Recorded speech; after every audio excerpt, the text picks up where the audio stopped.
मेरे YouTube channel make investment easy पर मैं पुष्पिन आपका बहुत बहुत स्वागत करता हूँ। फंडामेंटल एनालिसिस की इस सीरीज में हम जानेंगे आखिर लॉन्ग टर्म ही क्यों लॉन्ग टर्म बेनिफिशियल रहती है और इन्वेस्टिंग लॉन्ग टर्म के लिए ही क्यों की जाती है। लॉन्ग टर्म अप्रोच के बहुत सारे एडवांटेज हैं, जिनमें से हम एक एडवांटेज के बारे में जाने, जिनमें से हम मोटे तौर पर 9 एडवांटेज के बारे में जानेंगे। Number 1, compounding returns. Over the longer term जो आपके इन्वेस्टमेंट होते हैं वो कंपाउंड करते जाते हैं। इसको हम एक एग्जांपल के थ्रू समझते हैं। सपोज कीजिए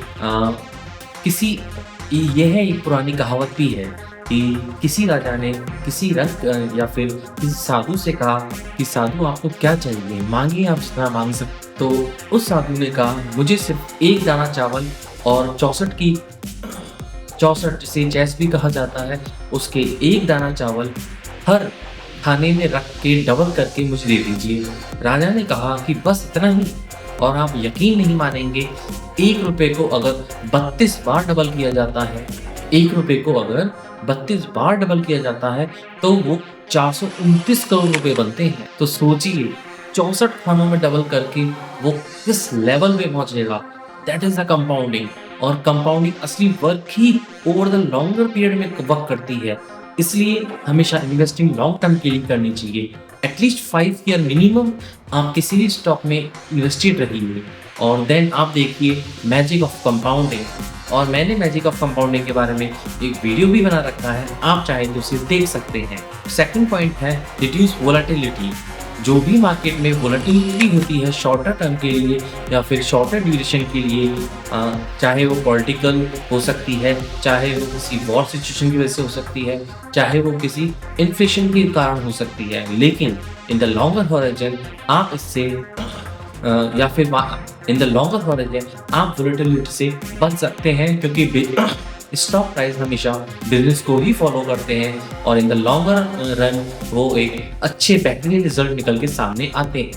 पॉइंट नंबर 3 है time to recover losses.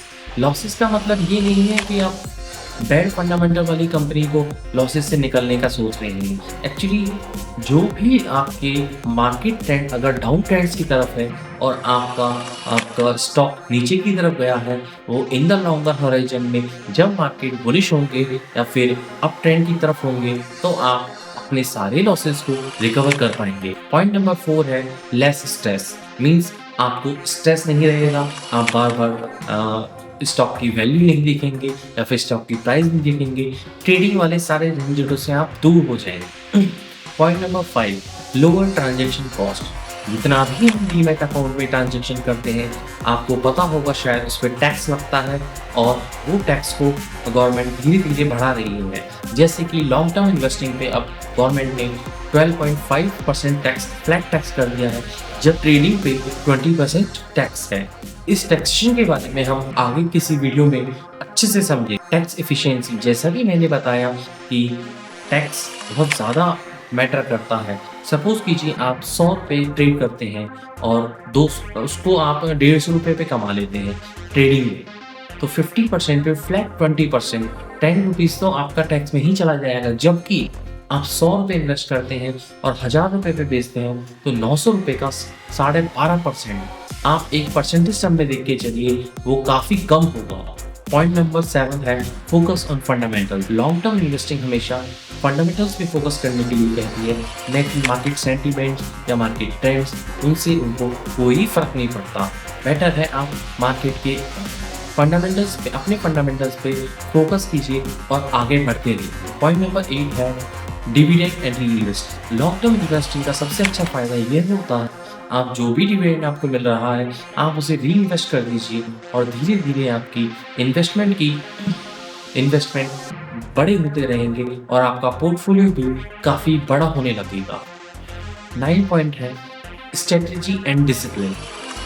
Long term investment के लिए आपको एक वेल डिसिप्लिन मेंटेन करना होगा और अपनी स्ट्रेटजी पे फोकस करना होगा कि मुझे फंडामेंटली स्टॉक ही लेने हैं। मुझे किसी भी टेक्निकल, मुझे किसी भी टिप या फिर किसी भी इस टाइप की जो हर्ड मेंटलिटी में नहीं जाना है। अपने हिसाब से खुद को चूज़ करना है। एक्चुअली जब तक आप खुद नहीं चूज़ करना सीखेंगे तब तक आप कभी भी उस स्टॉक को अपने पास नहीं रख पाएंगे। ओवरऑल आप मान के चलिए एक long term investing best return देती है। इसका एग्जांपल हम निफ्टी से ही ले लेते हैं। निफ्टी या फिर सेंसेक्स 1979 से आज तक 45 इयर्स में लगभग 16% सीएजीआर से ग्रो किया है।